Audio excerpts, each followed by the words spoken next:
Thousands of Barbicians and visitors turned out over the weekend for the Berbice Expo and Trade Fair held from Friday, October 31 to Monday, November 3 at the Rose Hall Estate Community Center Ground, East Kanji. The venue was buzzing with activity. Dozens of booths, games, and rides for children, cultural performances, and special expo deals from businesses across the region, making it one of the most anticipated events on the Burbies calendar.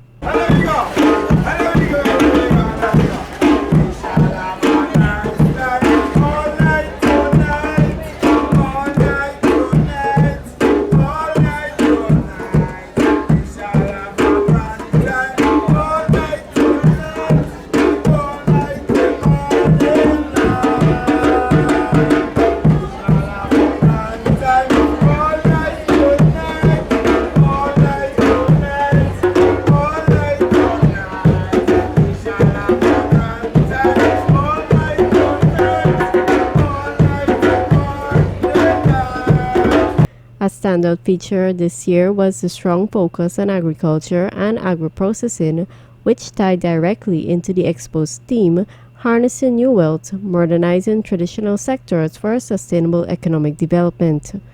One of the most popular spots was the Ministry of Agriculture booth, which attracted steady crowds throughout the Expo, largely because of the free distribution of plants, crop seedlings, and other planting material to the public.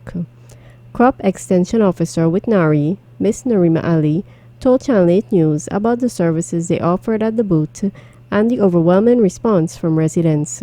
As the evening proceeds, we see a lot of persons coming there very much interested in our climate smart agricultural practices that we have on display. Particularly our hydroponics has been the highlight of the Expo experience so far, because a lot of persons are intrigued about planting various crops, most specifically the leafy vegetables out in the soil. So, I mean, it's something that's new to a lot of persons and they're very much intrigued by it. Additionally, we have a number of tools that we use on a daily basis. We have them on display so persons can see what it is that we do.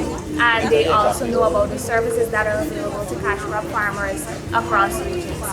Furthermore, we have a lot of informational flyers and brochures for persons who are interested in doing a number of crops such as sweet peppers, hot peppers, cassava, sweet potato, corn, and the list goes on. We also have a lot of information regarding management of a number of pests and disease, and additionally we have some plants for distribution. And the plants have been going like hotcakes. So we have a number of citrus, we have a number of orchard crops, and we also have the coconuts available. A representative from NARI's Agriculture Innovation and Entrepreneurship Program also spoke about their flagship pepper jelly, showing patrons how primary produce can be turned into value-added products, a key part of modernizing agriculture. So this is pepper jelly, one of our flagship products through our agro-processing section of the AIP program. Now this is a One Guyana Agriculture Initiative. It's an initiative started by the President in 2022 to stimulate interest in agriculture through young people. Now the purpose of our project is to grow high-value crops that are not native to Guyana in Guyana through shade house cultivation, or as we would call it, climate smart technology. Now, we have a main branch in Monaco with 54 active shade houses, and we have over 700 plus shade houses throughout each region. Now, as it pertains to the hydroponics, we have 3 facilities, one in region 2, 5, and 10, that are currently producing and have good marketing sales. And this is what we brought out today at the Burbice Expo to showcase our pepper jelly. The Hydrometeorological Service was also on display, demonstrating some of the weather monitoring instruments used in Guyana and explaining how accurate weather data supports farmers and planning. First of all, is the manual reading. Okay.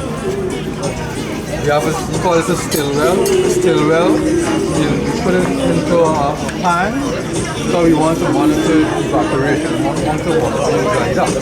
Okay?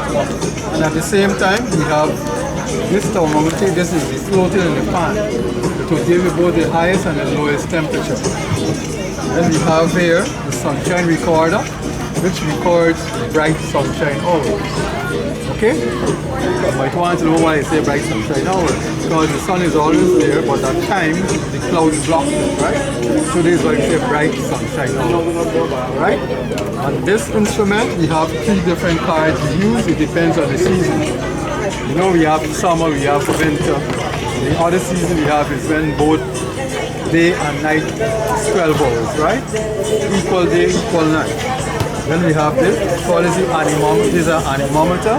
The anemometer will give us the amount of wind that passes over. Normally we install one just above the evaporation pan, and the next one about 6 feet in the atmosphere. Right? Then we have thermometers. These are the thermometers. We have a next thing we call the steam screen. In the steam screen we have looking like that. We call it steam screen. In the steam screen you will find all the thermometers, the maximum, the minimum, and 2 other thermometers which we call the ordinary thermometers. Yes. We use that to generate things like relative humidity and so forth. Climatological part of the hydromet service. We also have the water resources section, where we deal with both water quality and water quantity on both surface and groundwater level. Right, so on display here we just have a few equipment that we would use in our lab to do water quality analysis. This particular piece of device is handheld device, a YSI 2030, and this here will basically give you in situ water quality parameters, basic parameters like pH or temperature, your conductivity parameters that will change drastically or very quickly.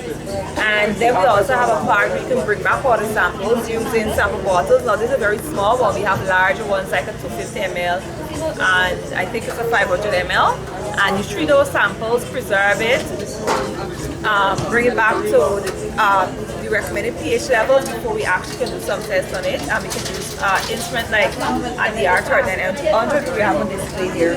Now for groundwater analysis or testing, we use a water level conductivity meter. And this basically just dispenses probe or sensor into the well and will give you a readout as to the water level and the conductivity value. AECP, an acoustic Doppler current profiler, which does discharge measurement, basically conducts a measurement that measures how speed the water is flowing in a canal or a river, and it will also give you the profile of that river. This here is a water level recorder, which is connected to a data logger, and that's placed across creeks and rivers across the island to measure how the water elevation changes over time. Organizers have hailed the 2025 staging as a success, noting the large turnout, strong public interest in agriculture, and the mix of business, entertainment, and family activities, all helping to showcase Berbice's potential for sustainable economic growth.